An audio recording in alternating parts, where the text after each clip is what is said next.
Parkinson's డిసీజ్లో ప్రధానంగా కనపడే లక్షణాలు మనిషి స్లో అవుతారు.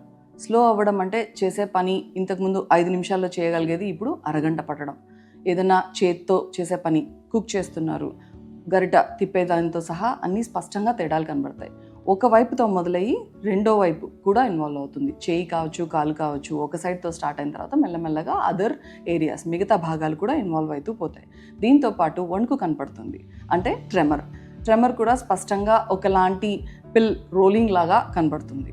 దీంతో పాటు వేరే ట్రెమర్ రకాలు కూడా కనపడవచ్చు. But classically parkinsonian syndromes, especially Parkinson's disease అనుకున్న కేసులో స్పష్టంగా పిల్ రోలింగ్ ట్రెమర్ చాలా కామన్గా చూస్తాం. దీంతో పాటు నడకలో తేడాలు, నడవాలంటే మొదలు పెట్టడానికి కష్టం అవ్వడం, నడిచే కొద్దీ వేగం పెరగడం, వంగిపోయి నడవడం, ఆల్మోస్ట్ ఇనీషియల్గా మనం స్లోగా స్టార్ట్ చేసినా పోయే కొద్దీ పరిగెడుతున్నట్టే కనపడడం, టర్న్స్ తీసుకోవడానికి కష్టం అనిపించడం, బ్యాలెన్స్ లేకుండా ఉండడం, ఏదైనా పని చేస్తుంటే కోఆర్డినేషన్ తగ్గిపోవడం, ఇవన్నీ ప్రధానమైన లక్షణాలు.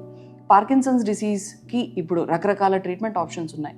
రకరకాల టాబ్లెట్స్, మందులతో పాటు సర్జరీలు కూడా చేసే అవకాశం ఉంది.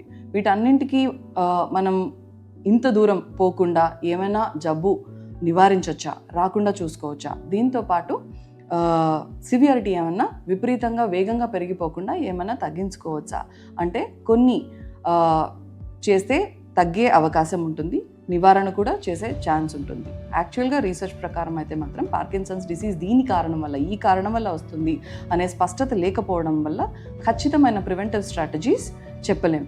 కానీ ఒక 2-3 అయితే డెఫినెట్గా అవాయిడ్ చేసుకోవచ్చు. ఒకటి డైట్లో మనం పసుపు ఎక్కువగా వాడితే దానివల్ల చాలా ఉపయోగం ఉంటుంది. కర్కుమిన్ అనే కంటెంట్ ఉంటుంది పసుపులో, దానివల్ల మనకి మెదడు బాగా పనిచేసే అవకాశం ఉంటుంది.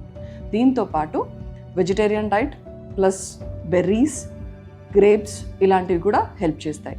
సెకండ్, ఏమైనా కాంటాక్ట్ గేమ్స్ అంటే కిక్ బాక్సింగ్ టైప్స్ ఇలాంటివి ఏమైనా ఆడుతున్నారు అంటే కనుక రిపీటెడ్గా బ్రెయిన్కి, హెడ్కి, తలకి ట్రామా అవ్వడం వల్ల, అంటే దెబ్బ తగులుతూ ఉండడం వల్ల పార్కిన్సన్స్ వచ్చే అవకాశం ఉంటుంది.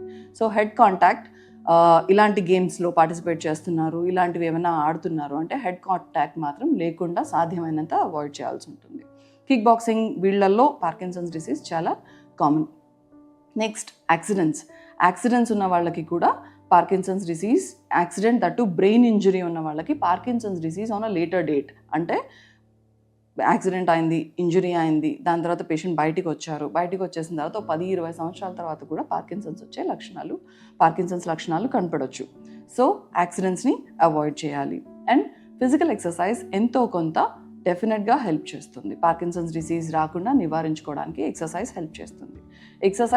ఏరోబిక్ ఎక్సర్సైజెస్ చాలా హెల్ప్ చేస్తాయి. ఏరోబిక్ అంటే సైక్లింగ్ కానీ, స్విమ్మింగ్ కానీ, వాకింగ్ కానీ, వీటిలో ఏది చేయగలిగితే అది చేస్తూ ఉండాలి. వారానికి ఆల్మోస్ట్ ప్రతిరోజు మీరు ఎక్సర్సైజ్ చేసేట్లు ప్లాన్ చేసుకోవాలి.